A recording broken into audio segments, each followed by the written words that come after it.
और आज हम लोग कर रहे हैं नीट 2021 इलेक्ट्रोस्टैटिक्स के क्वेश्चन। ठीक है, तो यहाँ आ जाइए, हमारे पास फर्स्ट क्वेश्चन है। फर्स्ट क्वेश्चन क्या कहा गया?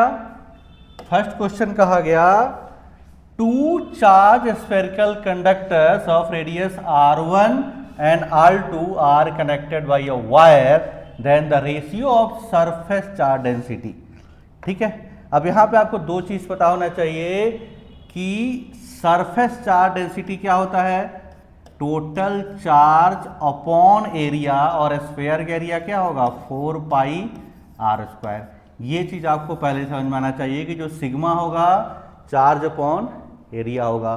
दूसरी चीज, स्फेयर के लिए जो पोटेंशियल होता है वो होता है के क्यू अपॉन आर। ये चीज समझ में आना चाहिए आपको। ये दो रिजल्ट हम लोग डायरेक्ट इसमें यूज कर रहे हैं।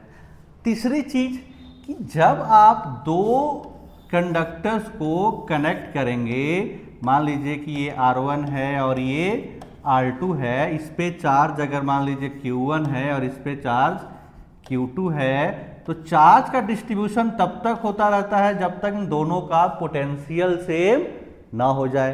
तो जब पोटेंशियल सेम हो जाएगा तो चार्ज फ्लो होना रुक जाएगा। मतलब दोनों ही स्फीयर का पोटेंशियल क्या होना चाहिए, सेम होना चाहिए। मतलब V की वैल्यू क्या होगी, के Q1 अपॉन R1।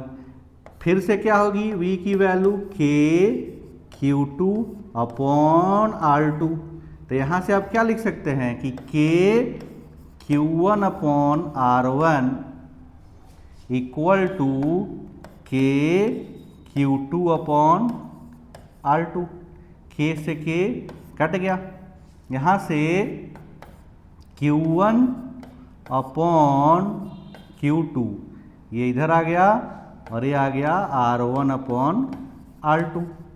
अब यहाँ देखिए Q1, अभी मैंने बताया Q1 यहाँ से क्या होगा, sigma into 4 pi epsilon 4 pi r square. तो Q1 की जगह पे आप लिख सकते हैं सिग्मा 1 इंटू 4 पाई R1 का स्क्वायर, और Q2 की जगह पे क्या लिख सकते हैं, सिग्मा 2 4 पाई R2 का स्क्वायर, और यहाँ से क्या आ गया R1 अपॉन R2। तो यहाँ देखिए एक R2 से कट गया, एक R1 से कट गया, 4 पाई से कट गया। तो सिग्मा 1 अपॉन सिग्मा 2, ये R2 ऊपर जाएगा। ठीक है, ये R1 R2 था, तो R2 ऊपर चला गया, तो ये आ जाएगा R2 अपॉन R1। ठीक है, तो चार्ज डेंसिटी का रेशियो क्या आ गया, R2 अपॉन R1। इसका मतलब करेक्ट ऑप्शन ये हो गया आपका R2 अपॉन R1। समझ में आया? अब आते हैं नेक्स्ट क्वेश्चन पे। नेक्स्ट क्वेश्चन क्या है कि a dipole is placed in electric field as shown in the figure, which direction it will move. ये बहुत ही आसान क्वेश्चन है। आपको पता है कि जो इलेक्ट्रिक फील्ड होता है, अगर ये इलेक्ट्रिक फील्ड की डायरेक्शन ये है और ये पॉइंट 1 है, ये पॉइंट 2 है, तो पॉइंट 1 पे इलेक्ट्रिक फील्ड ज़्यादा होगा कंपेयर टू पॉइंट 2। ये बात आपको समझ में आनी चाहिए कि इलेक्ट्रिक फील्ड जो है हाई मतलब स्ट्रेंथ से लो स्ट्रेंथ की तरफ जाता है। ठीक है, अब यहाँ आ जाओ। यहाँ पे जो चार्ज है और एक चार्ज यहाँ पे है, दोनों का स्ट्रेंथ क्या है, सेम है। लेकिन यहाँ का फील्ड, मान लीजिए यहाँ का फील्ड अगर 1 है और यहाँ का फील्ड 2 है, तो आप ऐसे गए तो ये दूर हो गया, इसका मतलब E2 क्या होगा, कम हो जाएगा E1 से। और फोर्स क्या होता है, फोर्स होता है Q इंटू E। इसका मतलब जो नेट